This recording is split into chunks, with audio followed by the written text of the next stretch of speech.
Hola chicos del quinto primera de la escuela número 4, doctor Danilo Luis Baroni, les habla su profesor de ciencia política para que conversemos sobre el tema del poder.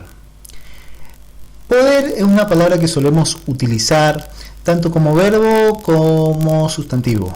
Es decir que, por ejemplo, decimos yo puedo hacer el trabajo, yo podré ir, nosotros no pudimos conversar con aquella persona, y también lo usamos como sustantivo, es decir, decimos quién ejerce el poder en esta escuela, es decir, quién toma las decisiones. También lo vivenciamos al poder, cotidianamente resistimos, obedecemos, negociamos, mandamos, tomamos decisiones. Pero si yo les pregunto ahora a ustedes, ¿qué es el poder? ¿Qué gesto harían? Quizá harían un gesto parecido a esta persona. Y para no mantenerlos en esta situación, vamos a seguir hablando de esta cuestión del poder. Uno de los primeros científicos sociales que habló de esta cuestión del poder fue Max Weber. Max Weber, un sociólogo alemán que trabajó a fines del siglo XIX y las primeras décadas del siglo XX. Y él definió el poder como la probabilidad de imponer la propia voluntad contra toda resistencia. Esto significa que el que tiene poder logra que otros obedezcan su voluntad, más allá de que quieran hacerlo o no. Y entonces nosotros decimos que el poder es la capacidad de lograr que otros adapten su conducta conforme a mi voluntad. Esto significa que quien tiene poder logra que otros cambien su manera de comportarse o sigan comportándose de acuerdo a su voluntad, es decir, de acuerdo a lo que quiere la persona que ejerce el poder. El poder nunca se va a dar de manera aislada o en medio de la nada, sino que siempre requiere de las personas y de la relación entre personas. Y esta relación entre personas va a llevar a que en la relación de poder hayan dos tipos de personas, los dominantes y los dominados. Los dominantes son los que logran que otros adapten su conducta e imponen su voluntad, es decir, son aquellos que pueden hacer que los otros asuman determinados comportamientos que ellos quieran, y entonces están haciendo la voluntad de estos dominantes. Estas personas, como obtienen el beneficio de la obediencia del resto, nunca van a querer cambiar esta relación, sino que la van a perpetuar, es decir, que la van a mantener en el tiempo.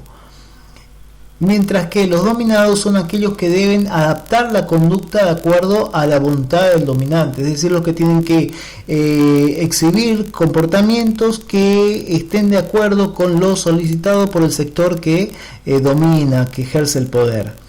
Y este sector va a buscar la transformación de la relación, no va a querer continuar siempre en esta situación. Y van a tratar de invertir las posiciones, es decir, cambiar el orden, dejar de ser dominados para pasar a ser dominantes. Y a la vez, si no pueden hacerlo, van a tratar de atenuar la relación, es decir, lograr cierta flexibilidad para que tener que obedecer de una manera más libre, si se quiere. Y para ir cerrando esta cuestión del poder, así en general tenemos que decir que el poder siempre está presente en las relaciones humanas. Hoy decíamos que no hay poder sin relaciones interpersonales. Ahora decimos que en toda relación interpersonal hay poder. Siempre que haya una relación entre personas va a haber ejercicio de poder. Va a haber alguien que manda, o alguien que resiste, o alguien que obedece, o va a haber negociación, conversación, acuerdos, consensos, disensos, etcétera. El poder en este sentido es objeto de estudio de las diversas ciencias sociales, entre ellas la historia, la sociología, la ciencia política. El poder puede llevarse a cabo por medio de distintos instrumentos y en diferentes ámbitos. Por eso nos vamos a hablar de los distintos tipos de poder. Y vamos a decir que hay un poder doméstico, un poder económico, un poder político y un poder ideológico, simbólico, cultural, que a su vez se clasifica en el tipo religioso, el tipo científico tecnocrático y el poder de los medios masivos de comunicación. Bien, mientras se ordena la filmina, vamos a detener esto Bien, habiendo resuelto este inconveniente, volvemos. Vamos a hablar de los distintos tipos de poder en forma específica. El poder doméstico, aquí vemos una imagen donde aparece una familia, una escuela y una iglesia. Son grupos sociales primarios, y es que el poder cotidiano, el poder simbólico se da justamente en las relaciones simples, en las relaciones cotidianas, en los grupos sociales primarios, y donde ocurren en estos grupos procesos como la imposición, la negociación, la persuasión y a veces hasta la manipulación. Es decir, que el ejercicio del poder ya está presente en estos pequeños grupos. El poder económico, aquí vemos un grupo de personas que es llevada, es soportada por un grupo que obviamente se encuentra en otra situación socioeconómica. Y esto es así porque el poder económico existe en un marco donde una minoría de capitalistas son los beneficiarios y son los propietarios del capital. Aquí estamos utilizando el lenguaje de la teoría marxista, que vamos a ver mejor cuando veamos la ideología. Por ahora vamos a decir que el poder económico está en manos de los sectores que poseen grandes cantidades de recursos materiales, y con estos recursos materiales pueden lograr que otros tengan que obedecerlos. Es un poco el comprar las voluntades del resto. En un mundo muy desigual, donde el 1% de la población más rica del planeta tiene más de la mitad de los recursos económicos en sus manos, y el resto, el 99%, debemos vivir con menos del 50% de los recursos, obviamente que esta gente va a tener mucho poder. Y al resto le queda recibir las migajas que estas personas dejan para ellos. El poder ideológico simbólico es el tipo de poder que tiene que ver con la construcción de sentidos. Como dice abajo, en la parte roja, no quiero tocar porque después se me movilizan las diapositivas, entonces prefiero no tocar. Les digo en rojo. Ahí ven, establece la verdad, es decir que es el grupo, va a ser ejercida por el grupo que puede a través del discurso convencer al resto de cuál es la verdad, de cuál es el modelo a seguir, y a partir de ellos logran imponer las normas que el resto deben obedecer.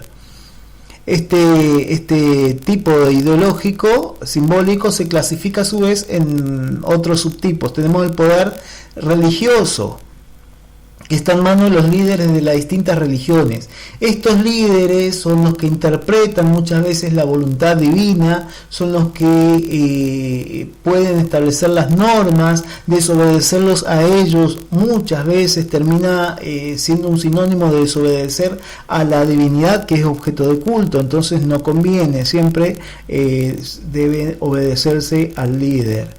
En el pasado era mucho más influyente el poder religioso que en nuestra época. Pensemos en la historia occidental, vamos a ver en la Europa medieval una iglesia católica que marcaba el ritmo de vida, que establecía el modelo a seguir en una sociedad teocéntrica, donde todos los valores religiosos eran los que marcaban el modelo, ¿sí? El tipo de vida, la cosmovisión era teocéntrica, y entonces la iglesia era tan poderosa que muchas veces tenía más poder que el propio Estado dentro de esos estados.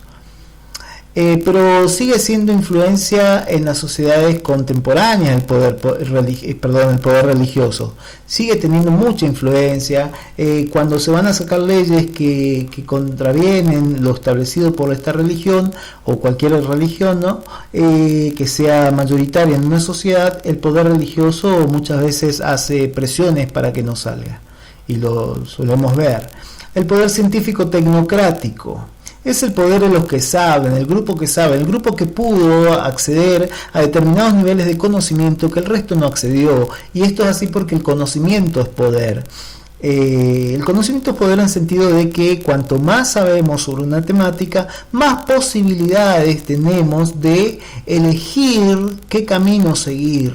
Y el que no sabe, lamentablemente, tiene que seguir los mandatos de aquellos que, entre comillas, saben.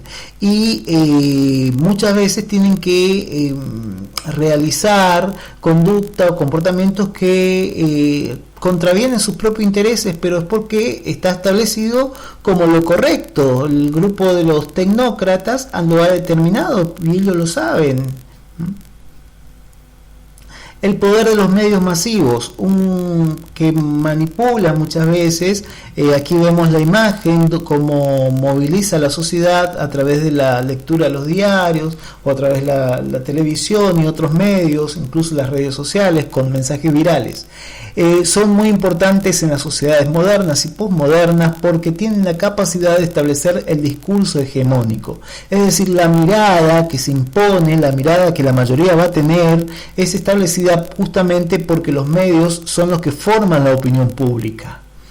En este sentido, Noam Chomsky, lingüista que trabajó mucho esta temática, escribió: el propósito de los medios masivos de comunicación no es tanto informar y reportar lo que sucede, sino más bien dar forma a la opinión pública de acuerdo a las agendas del poder corporativo dominante. Es decir, que no podemos inocentemente creer en esta cuestión de la objetividad de los medios. Siempre los medios van a seguir determinados intereses y muchas veces son los intereses del sector de los grandes sectores dominantes de la sociedad. Bien, por último vamos a ir al poder político, que ahora me interesa que lo tratemos. El poder político es ejercido por quienes gobiernan, es decir, por aquellos que lograron acceder al gobierno para imponer un determinado proyecto político. Desde ahí toman decisiones que afectan a todas las personas de la sociedad o a la mayoría, y en este sentido el poder político no se va a dar en el ámbito privado, sino que se da en el ámbito de lo público. Este tipo de poder específico es objeto de estudio de la ciencia política. La ciencia política se pregunta cómo se origina, cómo se ejerce, cómo se obtiene, más que cómo se origina, cómo se obtiene este poder político, cómo se ejerce, cuál es la relación de este poder político, es decir, del gobierno y el Estado, con la sociedad, con otros estados, incluso con los otros tipos de poder, porque estos tipos diferentes de poder no están aislados, se interrelacionan. Muchas veces se presionan mutuamente, muchas veces hay complicidades, muchas veces hay conflicto entre ellos. La política y el poder político siempre va a implicar lucha para conseguir este poder, es decir, para poder acceder al gobierno, pero una vez en el gobierno la lucha es para mantenerse dentro de él y poder continuar tomando decisiones en aras a cumplir el proyecto político en beneficios de todos, de pocos o de ellos mismos. En democracia se supone que en democracia esa competencia se va a dar a través de la elección y la campaña electoral. Muy bien, chicos, esto era un poquito todo lo que quería hablar. Hablamos del poder, la definición, dimos cómo estaba el ejercicio del poder, cómo estaba formada la relación por dominante y dominados. Después pasamos a hablar de los distintos tipos de poder. Esto es todo, muchas gracias por haberme escuchado.